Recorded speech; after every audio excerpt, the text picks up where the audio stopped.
This newscast was cut off while it aired live.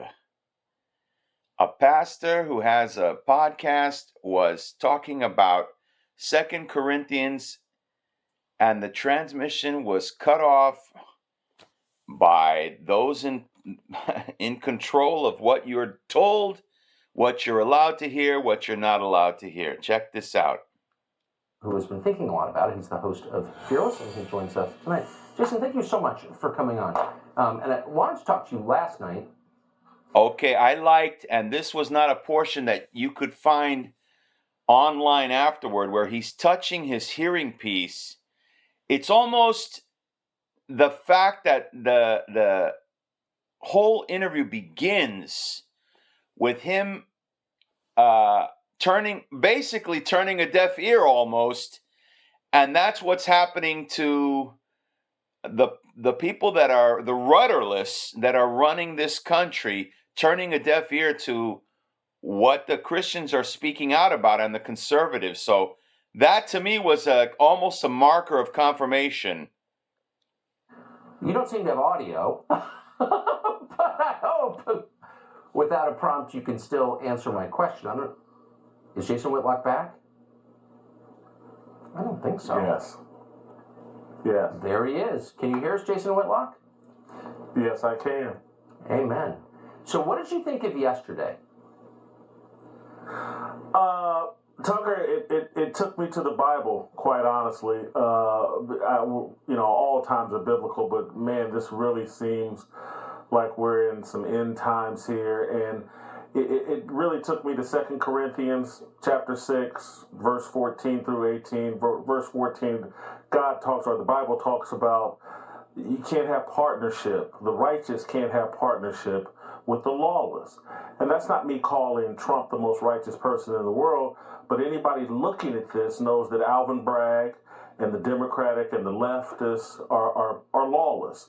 They don't believe in fair justice, equal treatment under the law. They don't believe in that. And so you can't have partnership with them. And then if you go down to verse 17, Paul talks about God's instruction that you got to come out from among them and separate. That's what God instructed.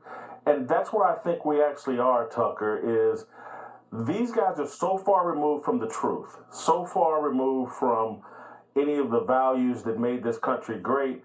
We can't really have partnership with them. And my mindset went to secession, that we have to separate. We have to come out from among them.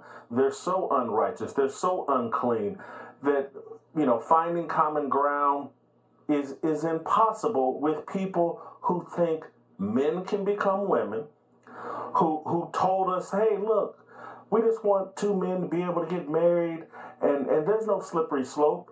And that was a lie.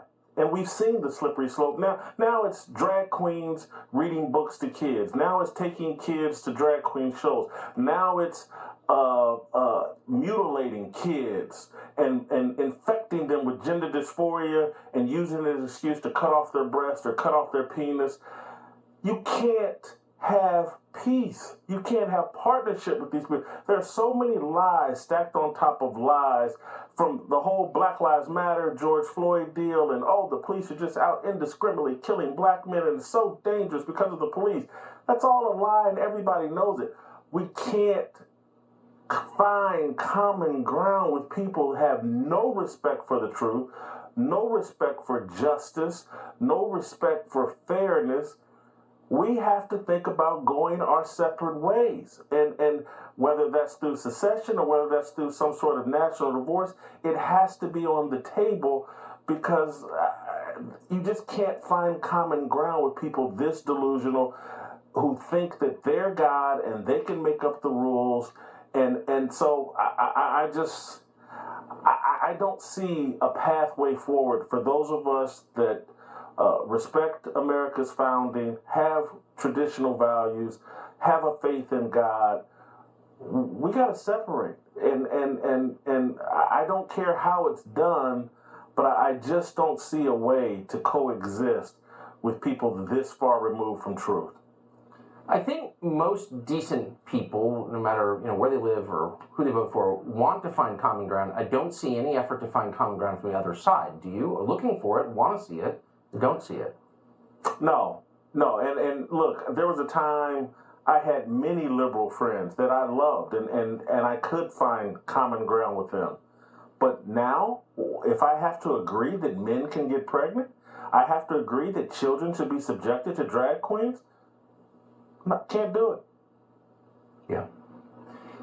Last question. Do you think that there is underneath it all, maybe in hiding, a large group of people who are fundamentally liberals or Democrats who actually do agree with you but are afraid to say so and will at some point, make their voices heard, or do you think they just don't exist anymore?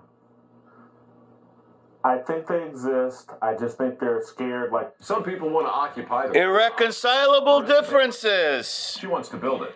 The show was cut off about 7-8 minutes before it normally ends. And now here you are.